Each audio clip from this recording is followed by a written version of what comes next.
Ready to unlock a world of mobile games and community?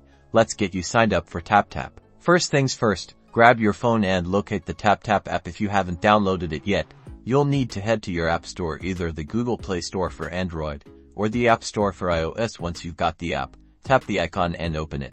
Alright, on the home screen, look for the sign up or register button. It's usually pretty obvious. Tap that button to initiate the registration process. Now, you'll need to fill out some basic info. You'll typically see fields for your email address, and to create a strong password there might be a checkbox for agreeing to Taptap's terms of service and/or privacy policy.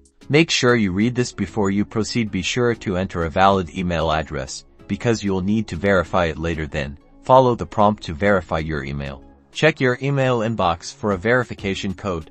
This will be a sequence of numbers. Locate the email from Taptap. Copy the code provided to you within the email. Now, head back to the Taptap app. There should be a field to paste or type in the verification code you received. Once you've entered the code, tap the submit button to verify your account. And that's it.